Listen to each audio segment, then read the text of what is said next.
Welcome to my friends. আবারও চলে আসলাম আজকে আমরা ছোট্ট একটা ভিডিও নিয়ে। মাধ্যমিক বা যারা মাধ্যমিকে পড়ছো তাদের জন্য বিশাল একটা ভিডিও উপহার, তোমাদের জন্য খুব একটা আকর্ষণীয় উপহার দিতে চাইছি আমি সুন্দর করে। সেটা হচ্ছে কি এমসিকিউ রাজা এবং রানী। সেটা কিভাবে হওয়া যাবে, সুন্দরভাবে কিন্তু হওয়া যাবে। আমি বলছি আমি এর আগে সুন্দর একটা ভিডিও আপলোড করেছি, প্রত্যেকটা চ্যাপ্টার থেকে 20টা করে এমসিকিউ, প্রত্যেকটা চ্যাপ্টার থেকে এমসিকিউ কিন্তু 20টা করে, যেটা মাধ্যমিক কিন্তু 40 পেতে কিন্তু সহযোগিতা করবে। কারণ আমাদের শর্ট কোশ্চেন থেকে কত উত্তরসীন 40 কিন্তু থাকে। তা আমরা সেই 40টা কিন্তু পেতে সহায়তা করবো কি আমি। তোমরা আছো আমার সাথে, আমি তোমাদের সাথে কিন্তু আছি। চলো আমরা দেখবো আজকে সেই চ্যাপ্টার নাম কি, রাসায়নিক গণনা। এখান থেকে আমরা মোট 20টি প্রশ্ন কিন্তু দেখবো আস্তে আস্তে করে। তাহলে আমরা এই এমসিকিউ টাইপের প্রশ্নগুলো যদি বারবার করে প্র্যাকটিস করি বাড়িতে, চলে আমরা কিন্তু 40 পাওয়ার কিন্তু আসা কিন্তু খুব সম্ভাবনা রয়েছে। চলো তাহলে আমরা প্রথম প্রশ্ন কি হচ্ছে, সালফার ট্রাই অক্সাইডের বাষ্প ঘনত্ব কত? সালফার ট্রাই অক্সাইডের বাষ্প ঘনত্ব কত? আমাকে প্রথমে বুঝতে শুরু করে এই সালফার ট্রাই অক্সাইডের সংকেত কি? SO3। কি বলতো? SO3। কার সঙ্গে? এটা সালফার ট্রাই অক্সাইড সংকেত কি চেয়েছে? বাষ্প ঘনত্ব। এই যে বাষ্প ঘনত্ব এবং আণবিক ঘনত্বর এই যে এদের মধ্যে কিন্তু একটা মধুর সম্পর্ক আছে, সেই সম্পর্কটা আমাকে খুঁজে বের করতে হবে। তাহলে আমরা শুরু করে সেই বাষ্প ঘনত্ব সম্পর্কে আমি কিন্তু বের করছি। চলো দেখবো, শুনে ভালো করে দেখবে। মধুর সম্পর্ক মানে বুঝলাম, বুঝতে পারছো ব্যাপারটা? সেটা হচ্ছে কি M সমান সমান 2D। বুঝতে পারছো এদের মধ্যে কি সম্পর্ক আছে? এটা কিন্তু মধুর সম্পর্ক আছে। কি সম্পর্ক? মধুর সম্পর্ক। এই যে দেখো সম্পর্কটা, বুঝতে পারছো? তাহলে এম মানে কি? এম মানে কি? এম মানে হচ্ছে আণবিক ওজন বা আণবিক ভর, যেটা আমরা বলে থাকি শুরু করে। আর ডি মানে হচ্ছে কি বাষ্প ঘনত্ব। তাহলে এই দুটো সম্পর্কের মধ্যে কি আছে? একটা মধুর সম্পর্ক। যে সূত্র নাম কি হচ্ছে M is equal to 2D। যদি সূত্র ভুলে গেলে তাহলে তুমি শেষ। কি শেষ? এই যে সূত্র আমরা 3 মারি, সেই তীর কিন্তু থেকে যাবা। তাহলে ভালো করে বুঝলে এম সমান কি হলো? 2D। এম মানে হচ্ছে আণবিক ভর বা ওজন, আর এখানে আমরা ডি সমান কি হলো? বাষ্প ঘনত্ব। তাহলে সূত্রটা কি? এম সমান 2D। এই সূত্র দিয়ে তোমাদেরকে মাধ্যমিকের একটা এমসিকিউ থাকবে। তাহলে এই সূত্র বলে গেলেই, যদি এই সূত্র তোমাকে ধোকা দেয়, আর শুধু যদি ধোকা দেয় মানে কি, তুমি কিন্তু ধোকা খাবা মাধ্যমিকে। তো চলো আমরা শুধু বুঝলাম এম সমান কি বুঝলাম, আণবিক ভর বা আণবিক ওজন বা আণবিক গুরুত্ব আমরা বুঝলাম, আর ডি সমান কি বুঝলাম, বাষ্প ঘনত্ব। তাহলে আমরা এই যে SO3, এই যে SO3 ভালো করে ডিটেইলস বুঝবো। এর আগে আমাকে আণবিক ভরটা বা আণবিক গুরুত্ব বের করতে হবে। এস মানে হচ্ছে 32, এস মানে কত? 32। ও মানে আছে 16, কিন্তু ও কয়টা আছে? 3টি। তাহলে কি আমরা 32 থাকবেই, আর প্লাস দিলাম 16 3 কত হবে? 48। 16 3 কত? 48। যোগ করলে কত যাবে? 32 আর 48 যোগ করলে কত যাবে? আমাদের পাওয়া যাবে কিন্তু 80। এটা কার মান পেলাম? এম এর মান কিন্তু পেয়ে গেলাম 80। বাট চেয়েছে কি আমাদের কাছে? চেয়েছে কি অ্যাকচুয়ালি কি বলতে চেয়েছে কি আমাদেরকে? চেয়েছে কি যে বাষ্প ঘনত্ব। তো এম মান তো বাষ্প ঘনত্ব না, আমরা সামথিং কি জানি? এই যে দেখো মধু সম্পর্ক, এম সমান কি জানি আমরা? 2D। কার মান চেয়েছে? ডি এর মান। তো আমাকে ডি থেকে দিয়ে করতে হবে। তাহলে যদি শুরু করে দেখো 2D এদিকে নিয়ে আসলাম, এদিকে এম গেল, আর ডি সমান সমান এম মানে পেয়েছি 80, আর নিচে যাবে 2। 2 কে 80 দিয়ে কাটলে পাওয়া যাবে কি বলতো? 40 কিন্তু পাওয়া যাবে। তাহলে ডি সমান সমান কি? বাষ্প ঘনত্ব। তো ডি মানে পেলাম বাষ্প ঘনত্ব, আর এর মান পেলাম 40। অপশন কি 40 আছে? আছে। Is the correct answer. তাহলে বুঝতে পারলাম ব্যাপারটা। তাহলে প্রথম কোশ্চেনটা আলোচনা করতে কিন্তু আমরা অনেকটুকু আলোচনা করলাম। সম্পর্কে কি M is equal to 2D। এখান থেকে কিন্তু আমরা তার মানটা কিন্তু বের করতে পারলাম কি? বাষ্প ঘনত্ব।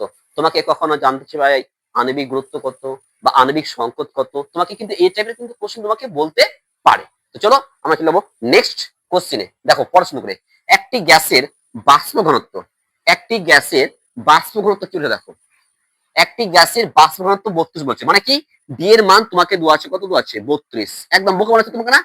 ডি আমরা জানি কি এম সমান সমান 2D, কোনো চোখ বন্ধ একদম, এদের মধ্যে একটা সম্পর্ক, গভীর সম্পর্ক আছে। তাহলে ডি এর মান যদি 32 পেয়ে যায়, তাহলে এম সমান কি হয়ে যাবে? প্রথম কোশ্চেন দেখো 2 লিখে পাওয়া যাবে 32, আর যদি আমরা শুরু করে 32 কে 2 দিয়ে গুণ করে যাবে 64 পাওয়া যাবে। তাহলে এম মানে কি? আণবিক চেয়েছে কি কিছু? দেখো একটি গ্যাসের বাষ্প ঘনত্ব 32 হলে আণবিক ওজন কত? আমি অলরেডি বের করে বসে আছি। কত পেয়েছি আমরা? 64। অপশন কি 64 আছে? এ হবে না, বি হবে না, সি হবে না, B is the correct answer. বুঝলেন আপনারা? বুঝতে শুনবে। চলো আমরা যাবো এবার 3 নাম্বার কোশ্চেনে, ভালো করে বুঝবা বলো। বলেছে কার্বন যুক্ত গ্যাসীয় পদার্থের বাষ্প ঘনত্ব 13 হলে তার আণবিক সংকেত কত? কি বলেছে? বাষ্প ঘনত্ব 13 হলে তার আণবিক সংকেত কত? এই যে সংকেত আমাকে বের করতে শুরু করে, আর কি দর্শন করে আমাদেরকে এখানে বাষ্প ঘনত্ব শুরু করে দেওয়া আছে। এবার আণবিক সংকেত কত? দেখো এই টাইপের কিন্তু কোশ্চেন বহুবার হয়েছে, যে কার্বন যুক্ত গ্যাসীয় পদার্থের বাষ্প ঘনত্ব যদি 13 হয় তাহলে তার আণবিক সংকেত কত।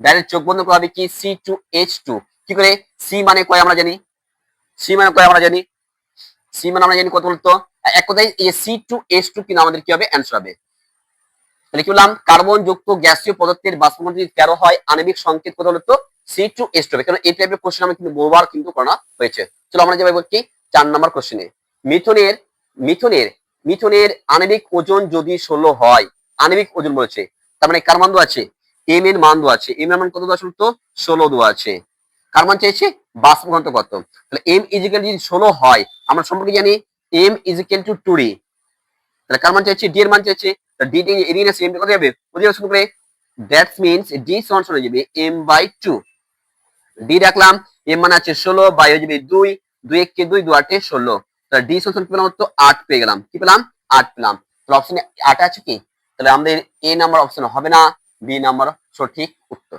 বুঝলাম তাহলে তাহলে এই মিথেনের আণবিক ওজন যদি 16 হয় তাহলে বাষ্প ঘনত্ব কত হবে বাষ্প ঘনত্ব হবে 8 বুঝলাম এবার যাব আমরা পরের প্রশ্ন 5 নাম্বার একটি গ্যাসের বাষ্প ঘনত্ব যদি 16 হয় আবার দেখো বোকা মানুষ তো বাষ্প ঘনত্ব যদি 16 হয়ে থাকে তাহলে কোন জিনিসটা হবে তাহলে বাষ্প ঘনত্ব মানে কি আমরা জানি বাষ্প ঘনত্ব মানে আমরা কি বলতো ডি এর মান কার মান বলতো ডি এর মান আমরা শুধু কি বলতো এম সমান কি বলতো 2d এখানে কার মান দেওয়া আছে এম দিলাম 2 দিলাম ডি এর মান দেওয়া আছে যেটা এর মধ্যে সুন্দর করছিলাম আমরা এটা করছিলাম একটু 16 মানে দিলাম 16 এখানে এম সমান কি বলতো 16 জানি 32 এই যে 32 কিন্তু পেয়ে গেলাম আচ্ছা 32টা কার আণবিক ওজন কার আণবিক ওজন আমাদের অপশন এ N2 N2 তো হবে না C2 C2 কিন্তু হবে না ও হতে পারে কারণ ও আছে 16 আর সেটা 2 দিয়ে গুণ করলে কত হয়ে যাবে 32 পাওয়া যাবে option C is the correct answer C is the correct answer যেটা তোমাকে এটা বুঝালাম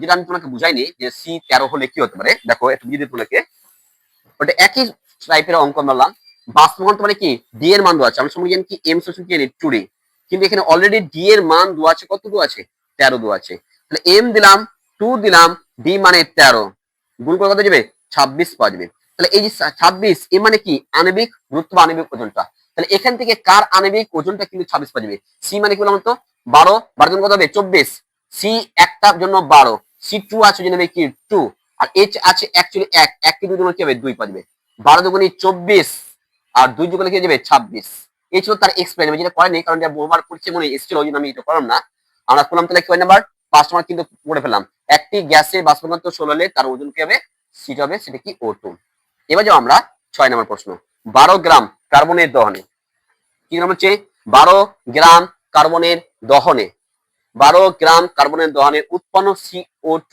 এর পরিমাণ কত হবে তাহলে আমরা এই কার্বন দহন মানে কি যখনই কার্বন দহন মানে কি তার সাথে কি যুক্ত হবে O2 যুক্ত হবে উৎপন্ন করছে কি আমাদের CO2 সি মানে কি কার্বন সে দহন করছে কত গ্রাম 12 গ্রাম কি উৎপন্ন করছে আমাদের CO2 এর আণবিক ওজন কত হবে সি মানে কি সি মানে 12 যোগ ও মানে কত 16 আর 2 আছে মানে কি 2 দিয়ে গুণ হয়ে যাবে তাহলে 12 প্লাস 16 কত হবে 32 যোগ করলে কি পাওয়া যাবে 44 গ্রাম তাহলে 12 গ্রাম যদি আমি কার্বন দহন করি তাহলে আমাদের 44 গ্রাম কি হবে CO2 উৎপন্ন হবে তাহলে 44 গ্রাম কি অপশন আছে কি 12 গ্রাম কার্বনের দহনে উৎপন্ন CO2 পরিমাণ এই নাম্বার হবে না বি নাম্বার সঠিক অ্যান্সার তাহলে কি হলো 44 গ্রাম কিন্তু অ্যান্সার পেয়ে গেলাম তাহলে বুঝতে পারছেন যখনই কার্বন দহন হচ্ছে তাহলে কে দহন করবে অক্সিজেন সাথে কোনো জিনিস চলবে না আমাদের তাহলে অক্সিজেন যুক্ত হয়ে বের করছে আমাদের কি CO2 আর যার আণবিক পাচ্ছে কত বলতো 44 গ্রাম এবার তারপরে ভালো প্রশ্ন পরীক্ষা কিন্তু আসার মতন প্রশ্ন খুব গুরুত্বপূর্ণ প্রশ্ন একদম ভালো বলছি খুব দামি প্রশ্ন